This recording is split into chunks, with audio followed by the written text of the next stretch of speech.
I'm Heather Zeitzwolf, Savvy Frugal Vegan. I'm here to help chefpreneurs just like you start, build, and maintain a vegan food business. If you want to have financial success in the vegan mobile food industry, whether it's a cart, food truck, or pop-up, I'm here to help you with business hacks, tips, tricks, and the pitfalls to avoid. Are you ready to map out your business journey? Then put the key in the ignition and let's go for a ride. I am here today with Annette Swindin from Vegan A Go-Go and the Green Vegetarian. She's a food truck owner. She's done catering, pop-ups, and I'm so excited to have you on the show today. Welcome. Thanks for having me. She is coming from her truck, which happens to be extremely cold, braving this winter front that we're in. Where are you located? I'm in Canton, Ohio, about 50 minutes south of Cleveland. It was minus 12 yesterday, and we're up to 23 today. That is rough when you have a food truck. When times get this cold, do you keep your food truck open or do you have to close your doors? I'm done in October. It's too cold. My first year I had the food truck, I did some events in February, but it was so cold I couldn't open my windows to serve people. You know, once the stove and ovens got going, it was okay. But in October, most of the food trucks around this area are pretty much done for the season. There's a few still out, but not many. When does the season start again in your area? Usually March, April. During that gap, to keep the revenue coming in, are you doing catering, pop-ups? I've been doing some pop-ups and making food and having people purchasing food from me. Starting in a couple of weeks, I'm putting my food in a local grocery store. Like a pre-packed thing where people can take and bake? Exactly. I'm probably going to hit some farmers markets. There's a lot around here. They're all indoors. I'm probably going to try and hit them up in a month. I just needed a break. On your website, you talk about how you had Hodgkin's and then it came back and you found a vegan diet, started the food truck. Prior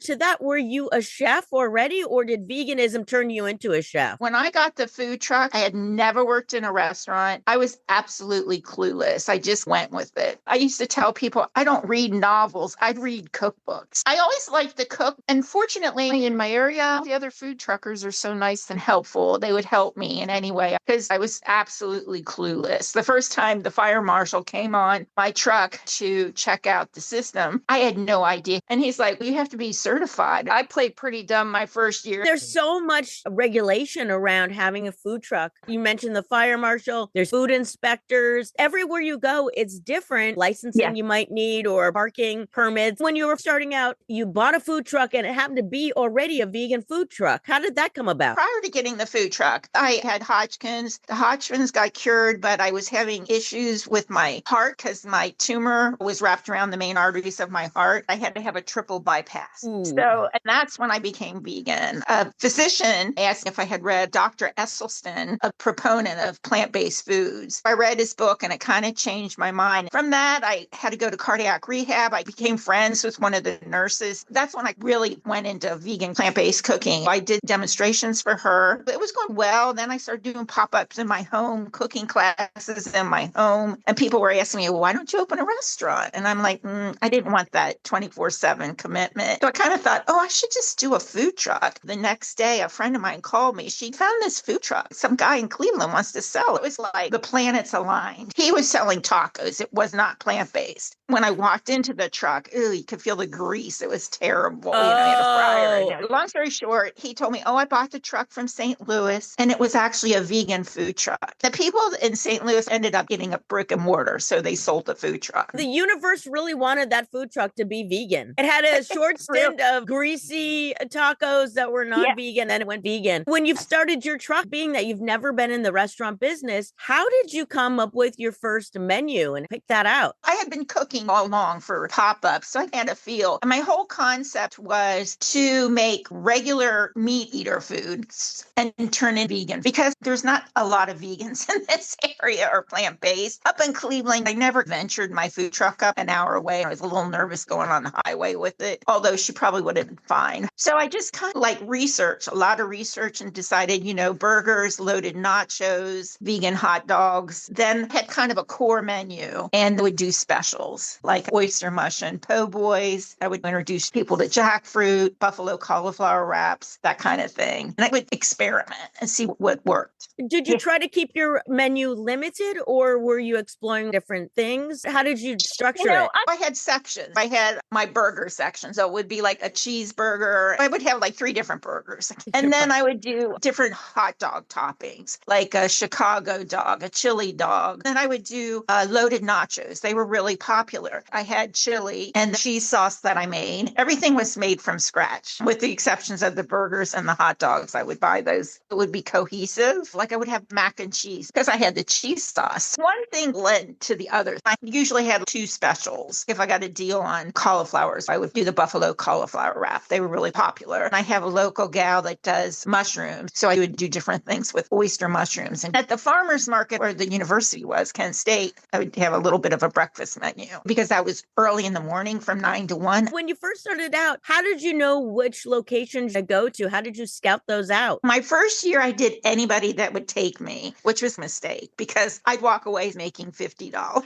Then I started getting smarter. Last year, I only picked events I knew I would do well at. In our town in Canton, we have what's called First Friday. It's kind of like a party downtown. The first years I did that, there was only like 4 or 5 food trucks. And it was a big thing if you got picked to do it. This past couple years, the last time I did it, I was not happy. There were 20 food trucks, way too many. There's different events around town. I did well at farmers markets because that's where more people are healthy. Well, I did graduation parties. I did a couple of weddings and different parties. When people say, oh, we have some vegans, but will you make regular food? And I said, no, my truck is a vegan food truck. I'm not going to compromise that. And I could have made more money. Well, good for you. We have to stand by our ethics. So much of being a vegan is sending a message. Right. Food can still be delicious. Meat eaters can eat vegan food and they'll probably enjoy it. As a matter of fact, a friend of mine and her husband, neither one of them are plant-based. And her husband was like, yeah, your food is so good. You would never know that it's vegan. I know a lot of times when I was at events, they didn't know. One time I had a guy come up to me. He ordered pretzels with my cheese sauce. And he goes, there's something off with this cheese. I said, well, it's vegan. And he goes, oh. I have vegan all over my menu, all over my truck. I'm like, I'm so sorry you don't know how to read. Yeah, it's just different. But one person, they ordered my chili mac, which was my chili with mac and cheese. And I layer it with more cheese sauce. And they were not vegan. They came back and told me it was the best thing they ever had. Then I did another event and they came, we knew you were going to be here. So we had to come and get that chili mac you made. Some people get it, which is nice. What is a big lesson that you have learned that other food truck owners should know? The most important thing for me was to not take every event. Like my first year I did. This past year I was very selective. In past I might have done 60 events for this season. Some people do way more than that. This past year, I did maybe 30. I made just as much money. The first year, you probably should go out there and do everything to get your name known. And then you can start being a little more selective. If you've gone to an event and there's a lot of people there, you know, oh, I want to get my truck here. That's very important. And a lot of times, if you get contacted and say, hey, can you do our event? I always ask, how many people do you expect? How many food trucks are there going to be? Even though I'm a vegan food truck and it's very selective, I found like at the Canton First Friday, when there were only 5 food trucks, I did well because people would go, well, let's try this. Right. But when there's 20 food trucks, they have so much to choose from. They're not going to pick a vegan food truck if they're not vegan. Be selective. And what about the cost to be at these events? Are some more expensive than others? And how do you justify the cost? Does it depend on how many trucks are going to be there and the promised amount of people at the event? That's a big thing. That's why I like doing farmers markets. It wasn't very much, but some of these bigger events, they can be $275. The one event that I did do that cost me $275, I do well. And I've done it every year. So it's worth it. I make up my money. You've tapped into catering and other type of events. You mentioned corporate events. How are you getting those clients? Are they word of mouth, networking? How do you get those? Yes, mostly word of mouth. That's one thing about doing those events. I would go on Facebook. In my area, there's a page called Northeast Ohio Food Trucks. People post looking for a food truck. We have this event coming up on such and such date at this place. If you're interested, contact us. That's a good way to find events. Once you're out there for a year, they contact you. Oh, can you do our event again? I've already been contacted for several events for this season. So that's another thing. There's a lot on Facebook. I learned a lot from different people asking questions. You have to watch out for scammers. I got asked to do an event at a country club. I'm like, why would they want a food truck at a country club? It was for this particular organization and they were having a meeting. I said, I'm going to show up at that meeting and just find out more about it because I didn't get a good feeling. Sure enough, the woman said, oh, that's a scam. You just have to be careful. If anybody asks for money up front, you just have to be really careful. That's why I always went with places I knew, events I knew. That's very important because there's so many scammers out there. I put on a vegan event this past winter and there was a person scamming on Facebook trying to sell tables at my event. I could not believe it. It's frightening, especially with food trucks. People get burned. If you do a catered event, just say it's X amount. My minimum is this and whatever it might be, and be real upfront. And then it's like corporate events. I say my minimum to be there is $1,000. If I make $1,000, you don't owe me anything. If I only make $800, you owe me $200. You can play hardball with them. If you're traveling far, they're telling you, oh, we have 300 employees. And then you get there and you're making all this food and no one buys it. You want to make sure you're paying for your food that you made. That's a great idea to have a minimum as a base so that you'll at least make that, if not more. I had to learn the hard way. If they don't want to pay, it's not worth being there because you can't make all your food and come home and you've made negative $500. That's just not worth it. Right. Driving there with gas prices and you buy ahead and you think that you're going to sell a certain amount of food and now you have all this inventory and you can't get rid of it. Unfortunately, food does not keep for very long. Yeah. So that's real important to learn. You have to learn the hard way. When you're beginning, you do everything because you just want your name out there. Yeah. And you get excited. Oh, someone wants me. They said yes. And then we put down our guard and we forget like, oh, there's scammers out there. Or, oh, maybe they're inflating the numbers of people that are going to buy or be at the event. And they definitely do that. And then there's times at this big event, my girl that helps me, we set everything up. I get in the truck. It wouldn't start. Sometimes that happens. I missed out on that event because my truck wouldn't go. You can make money depending on what area you're in. My area, I try to keep with mainstream stuff because if I did anything too outrageous, it would be too different. I try to make everything as healthy as possible. But depending on where you're at, you can do wonderful things. You know, I sold a lot of burgers and they were burgers that I purchased from a company called Motif. You can't buy them in the store. I went to a vegan convention in New York a couple of years ago and I found them there. They were just so delicious and lower in fat. Even though I've been vegan since 2009, so quite a long time, I still loved burgers, cheeseburgers. To me, they came close to what I remembered a real cheeseburger and people loved them. When you first started, what is one thing that you learned? If you own a food truck and you're new, make sure you have a lot extra cash because you never know what could happen to the truck. My generator was acting up and I had to get that fixed. It's always a little bit of something. There's so many moving parts that can go wrong. When you first started out, did you have savings put aside? Did you take out loans? I was fortunate. I had a savings. So I was able to buy my truck and go from there. A lot of credit cards. I kind of maxed out, go buy food and stuff. But then you make money and you pay them off. You definitely have to have some reserve of money or able to get money. I don't know if I mentioned I am selling my truck. So anybody needs a food truck, I got a really nice food truck. I loved doing it, but when you do everything by yourself, it's hard. That's why I think I'm going to break off and do take and bake stuff. I'll be very sad when my truck goes. Food trucks are a great way of getting your name out there, being seen in the community as a stepping stone for something else. It could mean a brick and mortar that you're doing more catering, individual pop-ups, parties, and then like you're doing, getting into a whole new stream of income. Right. I'm assuming you're going to either cook from home or have a commissary kitchen. How did you get into the local grocery store? When I don't have the truck anymore, I have a commissary kitchen. And this particular store contacted me. They knew of my truck, heard I was thinking of selling it. They were asking me, well, what are you going to do? They have a commissary too. They contacted me and then they go, oh, we would love you to sell your food in our commissary. I haven't done it yet because I found out I have to have another certification. It's like a management certification. And I'm like, oh my God, I've been running a food truck for 6 years. So she goes, well, yeah, I know. Do you have to have labels with the contents? Yeah, the label has to have what's in it. Fortunately, when you do plant-based, you won't have any unrecognizable names.